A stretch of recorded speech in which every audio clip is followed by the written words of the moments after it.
La pregunta del milió, o més ben dit, la pregunta dels 1.000 euros. Què se n'ha de fer d'aquests diners? Doncs vinga, anem directes al gra a veure si trobem un pla que sigui clar i, sobretot, sense complicacions. Posem-nos en situació. Algú té 1.000 euros a la botella i no té ni la més remota idea de què fer-ne.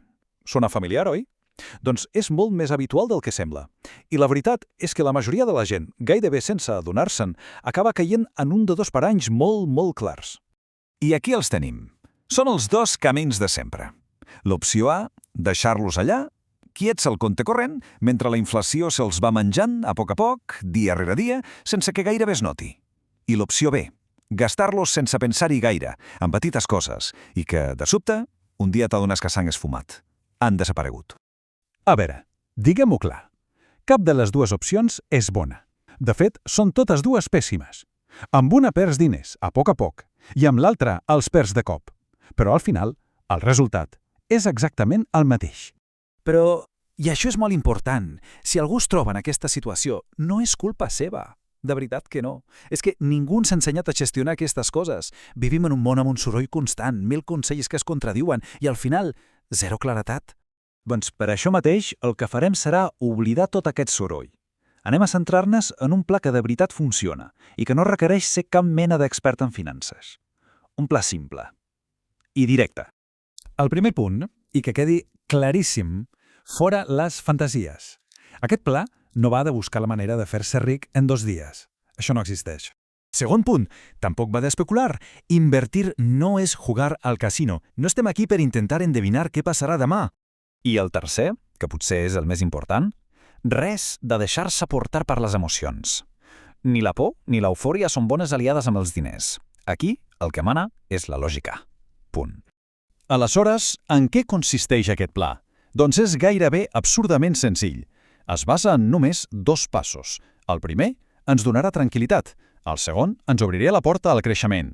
Vinga, pas número 1. D'aquests 1.000 euros, el primer que cal fer és separar-ne una part, entre 200 i 300 euros.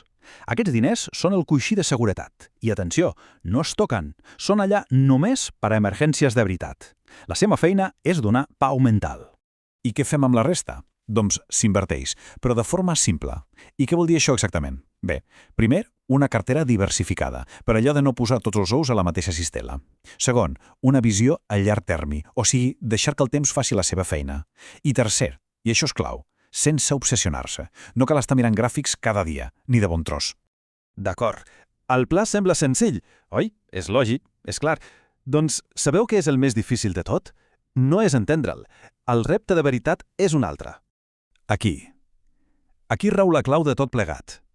El problema real, el gran enemic, no és la complexitat de les finances, és la paràlisi, la inèrcia. És aquell ja ho faré demà que fa que mai es faci el primer pas. A veure, siguem honestos. 1.000 euros no canviaran la vida de ningú de la nit al dia. No són una vareta màgica que solucioni tots els problemes. Però, i aquí és un però molt gran, tenen un altre poder. Aquests 1.000 euros poden ser la primera pedra, l'espurna que ho engega tot. Són la demostració tangible que es pot començar a construir alguna cosa de veritat. Perquè al final, la veritable força de tot això no està en la quantitat amb què es comença. La màgia de veritat, el que ho canvia tot, apareix després. Es diu constància. I aquí es veu claríssim. El canvi real comença aquí. Arrencar avui amb aquests diners i després simplement anar-li afegint 100 euros cada mes. Pot semblar una quantitat petita, oi? Però en 10 anys aquest gest s'ha convertit en un hàbit. I en 20 anys, l'efecte bola de neu, el famós interès compost, comença a fer la seva feina de veritat i el creixement s'accelera. La conclusió, per tant, és molt clara. L'èxit financer a llarg termini no té res a veure amb la sort. Té a veure amb tenir un sistema, amb crear un hàbit, amb la simple disciplina de seguir el pla, mes rere mes, any rere any. Així que, potser la pregunta amb què hem començat tot això no era la correcta. Potser l'enfocament no hauria de ser només què fer amb aquests 1.000 euros. La pregunta de veritat, la que realment importa, és una altra. És aquesta.